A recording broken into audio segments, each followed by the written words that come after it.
Hello everyone, our topic for today is about multiplication of polynomials. So let's discuss multiplication of monomial by monomial, monomial by polynomial, and polynomial by polynomial. Okay, first, monomial by monomial.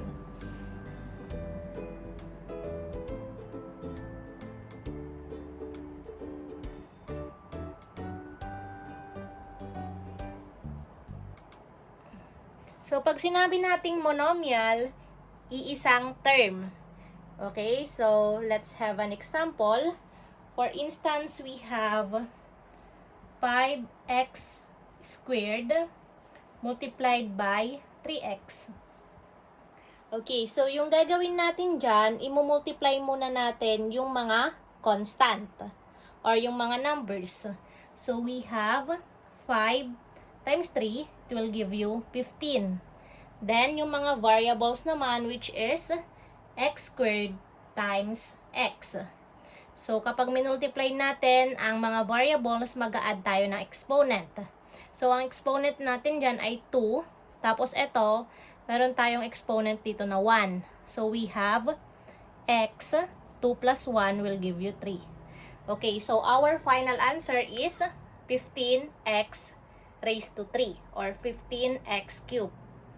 Okay, another example. If we have negative 2x squared y multiplied by negative 13. Okay? So, again, uunahin natin i-multiply yung mga numbers. So, we have negative 2 multiplied by negative 13. It will give you positive 26.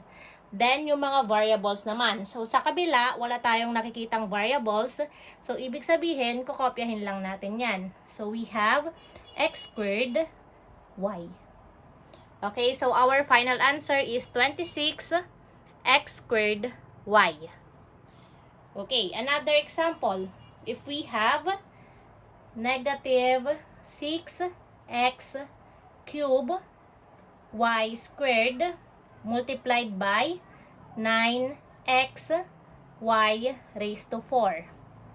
Okay, so again, same process. Imumultiply muna natin yung mga numbers or yung tinatawag nating numerical coefficient. So we have negative 6 times 9. Okay, so it will give you negative 54. Then, let's multiply yung magka-same na variables. Okay, then follow natin yung laws of exponents. So, we have here x, tapos may x din sa kabila. So, x cubed times x will give you x raised to 4. To the 4th power. Okay, so we have 3, tapos meron tayong invisible na 1 dyan. So, 3 plus 1 will give you 4. Okay, next, dun tayo sa y. So, we have here y squared and y raised to 4. Okay, so add natin yung exponent. We have 2 plus 4 will give you 6. So, we have y raised to 6. Okay, so our final answer will be negative 54 x raised to the 4th y raised to 6. Okay, so that is monomial by monomial. Next is monomial by polynomial.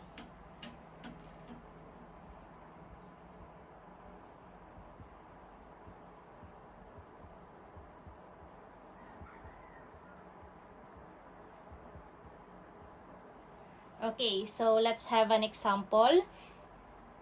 Let's multiply 8 by 3x minus 4y plus 2z. Okay. So, yung monomial natin dyan is yung 8. Yung polynomial natin is yung 3x minus 4y plus 2z. Okay, so ang gagawin natin dyan, imumultiply lang natin yung 8 sa kada term. Ibig sabihin, let's multiply 8 by 3x, 8 by negative 4y, and 8 by positive 2z. Okay, so let's do it. Okay, 8 multiplied by 3x will give you 8 times 3 is 24.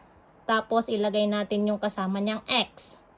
Okay, so tapos na tayo dito sa 8 tsaka kay 3x. Next, 8 times negative 4y. So, it will give you 8 times negative 4 is negative 32. Then, lagay natin yung y. Okay, so tapos na tayo dito sa second term.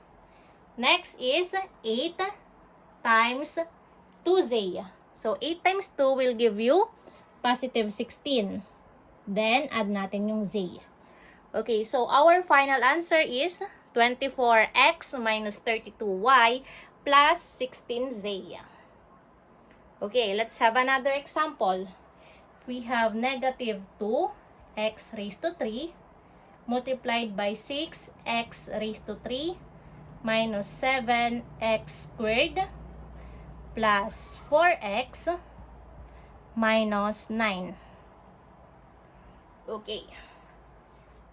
So, kung mapapansin nyo, ang nadagdag lang dyan is meron na tayong literal coefficient dito na x cube. Okay, so kanina kasi is number lang or constant.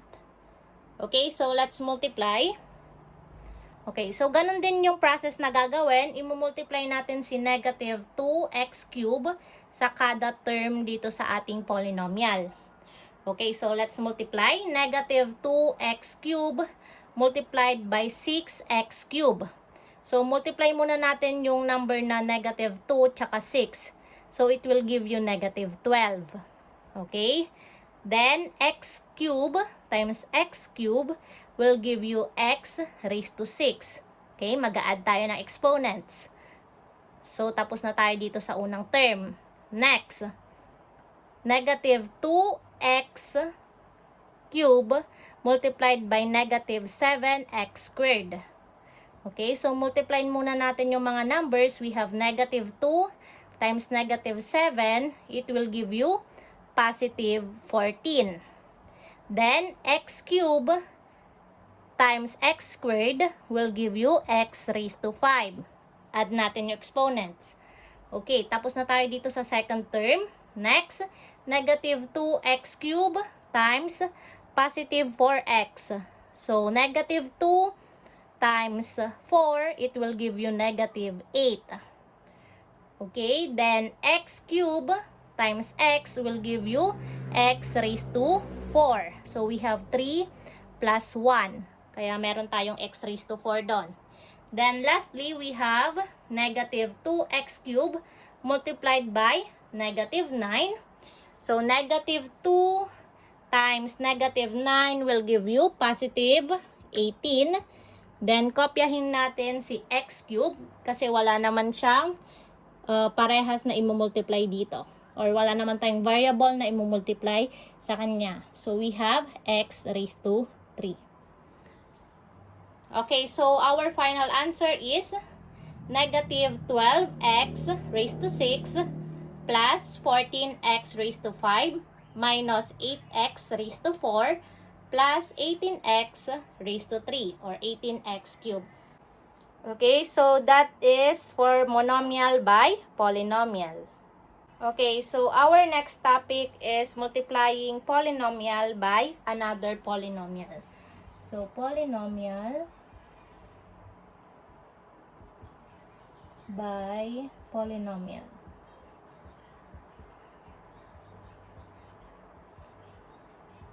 So, let's have an example. We have 4x plus 3y multiplied by 2x minus 5y. Okay, so the easiest way para ma-multiply natin yan is to write it vertically. So, pa-vertical or patayo para lang tayong nagmumultiply ng whole numbers. So, sulat natin to, 4x plus 3y, then we have 2x minus 5y. Okay, so let's multiply. So, yung gagawin natin is para nga lang tayo nagmumultiply ng whole numbers. So, sa negative 5y, ito, Imumultiply natin siya kay 3y tsaka kay 4x. Then si 2x, mumultiply naman natin siya kay 3y tsaka kay 4x din. Okay, so unahin na natin si negative 5y. Okay, ito. Multiply natin siya kay 3y at saka kay 4x. So, negative 5y times 3y will give you negative 15y squared. So, we have 1 na exponent tsaka 1. So, 1 plus 1 will give you 2. Kaya meron tayong y squared. Then, next, negative 5y times 4x will give you negative 20xy. Okay, so that is negative 5 times 4, kaya meron tayong negative 20. Then x and y. Bakit nauna si x? Kasi sa alphabet natin, nauunang sinusulat si x. So, susulat lang natin, nauuna din dito si x. Okay, next. Tapos na tayo kay negative 5y. Dito na tayo kay 2x. So, multiply natin siya kay 3y tsaka kay 4x din. So, 2x times 3y will give you positive 6, then xy. Okay, so itapat nyo lang siya. Okay, so dahil xy siya, itatapat natin siya dito kay xy. Hindi natin siya pwedeng itapat dito. Okay, then lastly, we have 2x times 4x. So, we have 2 times 4, it will give you 8. Then, x times x will give you x squared. Now, we can add. Okay, so, bring down natin to kasi wala naman siyang katapat. So, we have 8x squared. Okay, then negative 20 plus 6 will give you negative 14. Okay, then copy natin yung variables which is xy. Then bring down natin si negative 15y squared kasi wala naman siyang kasama. So we have 15y squared. Okay, so our final answer is 8x squared minus 14xy minus 15y squared. Okay, so another example, if we have 3x squared minus 4x plus 1 multiplied by x squared minus 3x minus 2. Okay, so same process, susulat natin siya in vertical form, then imumultiply natin. So we have 3x squared minus 4x plus 1 multiplied by x squared minus 3x minus 2. Okay, so unahin natin si negative 2, multiplied natin siya kay positive 1, kay negative 4x, at saka kay 3x squared. Then, sunod natin si negative 3x, tsaka si x squared. Okay, so let's start. Negative 2 times 1 will give you negative 2. Okay, then negative 2 times negative 4x will give you positive 8x. Negative 2 times 3x squared will give you negative 6x squared. Okay, so tapos na tayo kay negative 2. Next, negative 3x. Negative 3x times 1 will give you negative 3x.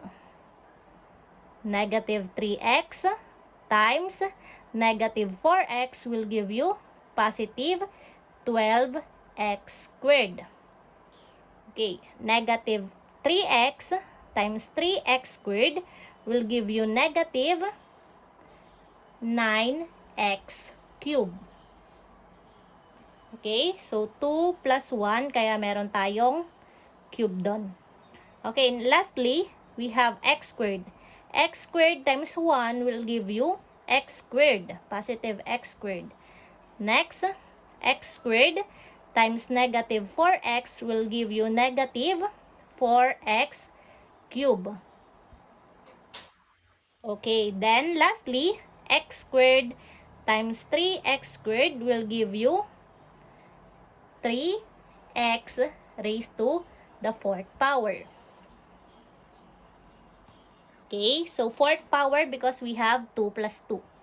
Okay, now we can add. Let's bring down 3x raised to 4. So we have 3x raised to 4. Then negative 9x cubed plus negative 4x cubed will give you negative 13x cubed. Then we have negative 6x squared plus 12x squared plus x squared will give you positive 7x squared. That is 12 plus 1 is 13 minus 6. So we have 7. Then positive 8 plus negative 3 will give you positive 5x. Then let's bring down negative 2. Okay, negative 2. So our final answer is 3x raised to the 4th power minus 13x cubed plus 7x squared plus 5x minus 2. Okay, so that's all for today, my dear learners. I hope you learned something. Be safe and have a good day.